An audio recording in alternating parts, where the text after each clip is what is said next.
Hello everyone, this is Rashid Khan and you are watching Innovative English Learning. You can also watch this video in Urdu from the playlist. Today we are going to talk about past perfect continuous tense. In this video, we'll talk about the different uses of past perfect continuous tense and the different structures like affirmative sentence, negative sentence, WH questions, yes-no questions, or intranegative sentences. Now let's see where can we use past perfect continuous tense. Here, past perfect continuous tense means had been plus ing form is the past of have been plus ing form, that is the present perfect continuous tense. Now, here we can see that in present perfect continuous tense, the action begins in the past, it remains in progress for some time, and then it ends in the present. It comes to the present time. For example, I hope the bus comes soon. I have been waiting for 20 minutes. It means that I'm still waiting for the bus. Before 20 minutes, I started my waiting, and still I'm waiting for bus. He is out of breath. He has been running. So he's out of breath. Why? Because he's been running. So it means he's still running. But when it comes to past perfect continuous tense, the action begins in the past, it remains in progress for some time, and then it ends in the past. It does not come to the present time. For example, at last the bus came. I'd been waiting for 20 minutes. Now the bus has come, and before that I'd been waiting for 20 minutes. So the action began in the past, then it continued for 20 minutes, and then it ended in the past. He was out of breath. Why? Because he had been running. So now he is no more out of breath. He was out of breath. Why? Because before that he had been running. So that is how we use past perfect continuous tense. It means that we use past perfect continuous tense when an action started in the past, remained in progress for some time or duration, and then ended in the past. We also use since and for to show the duration of time. For example, we had been studying at university since 2010. So it means that in 2010 we started studying at university. We studied there for some time, for a year or 2 years or 3 years, and then our study ended there. So it means we are no more studying there at university. So the study started in the past. It means the study started in 2010, continued for some time, and then ended in the past. So it means that the action did not come to the present time. It had been raining since midnight. So the rain started midnight, continued for some time, and then stopped in the past. It does not rain anymore in the present. So for such actions we use past perfect continuous tense. Difference between since and for. Remember that we use since and for to show the duration of time. So if the duration of time changes with the passage of time, if the mentioned time changes with the passage of time, so we use for. For example, he had been playing cricket for 2 hours. So now the duration 2 hours, it is changeable. Why?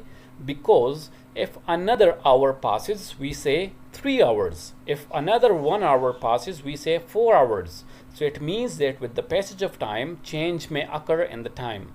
So for such time, we use for. She had been studying in this university for 5 years. If she spent one more year, we would say that she had been living or studying there for 6 years. If another 1 year, then 7 years. So this duration of time is changeable. Using since, if the time mentioned does not change with the passing of time, then since is used. If the time does not change, then we use since. For example, I had been studying at NAML since January 2012. Now January 2012, it is unchangeable. It does not change, because even if 10 years or 20 years pass, we would say January 2012. It does not change. She had been living here since 2020. Again, 2020, it does not change. So that is why we use since. So for changeable time, use for, while for unchangeable time, use since. Now the structure for affirmative sentences is that we bring subject in the start of the sentence, singular, plural, both, then had been, that is the helping verb, then present participle or ing form, and then rest of the sentence. For example, he had been writing stories for years. She had been reading a novel since morning. It had been raining since midnight.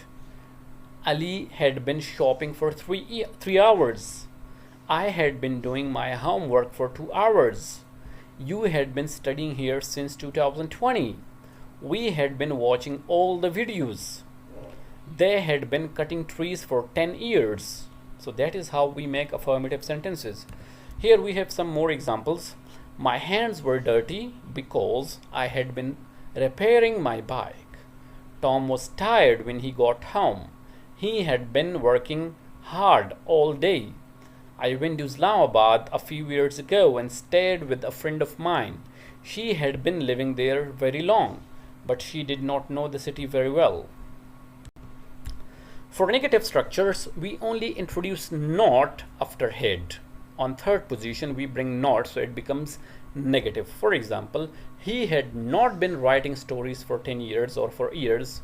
She had not been reading a novel since morning, or it had not been raining since midnight, or I had not been doing my homework for 2 hours. You had not been studying here since 2020. So that is how we convert a sentence from positive into negative, by introducing not in on third position after had. How to make yes no questions? We bring had to the start of the sentence, then subject, then been, then ing form, then rest of the sentence, and finally question mark. For example, had you been playing cricket since morning? Or had we been watching TV for 2 hours? Or had they been coming late for months? Or had he been attending this school since 2010? Or had she been writing homework since noon? How to answer these questions? We answer it with yes plus subject plus had, or no plus subject plus had not. For example, had she been writing homework since noon? Yes, she had. If not, no, she had not. How to make WH questions? For WH questions, we bring WH words in the start, followed by had, then subject, then been, and then ing form and rest of the sentence. Finally, question mark. For example, what had you been playing since morning? Or what had we been watching for 2 hours? Where had he been living for 10 years? Or why had he been writing since morning? When it had been raining since morning, etc. So that is how we make WH questions, and these questions, they are answered with affirmative structure, the one that we discussed in the start. Next we have negative interrogative sentences. In negative interrogative, we bring had not or hadn't, normally the contraction, the short form, to the start of the sentence, then subject, then been, then ing form, then rest of the sentence, and finally question mark. For example, hadn't you been playing cricket since morning? Or hadn't we been watching TV for 2 hours? Or hadn't it been raining since midnight, or since last night, etc. Now, this hadn't, the short form, it is normally used in spoken language, while in written we use the full form, had, then subject, then not. Had I not been playing cricket since morning? Or had he not been watching TV for hours? I hope the thing is clear to you now. Thank you for watching Innovative English Learning. For more such videos, keep watching Innovative English Learning, and do share it with your own friends. Thank you so much. Take care of yourselves.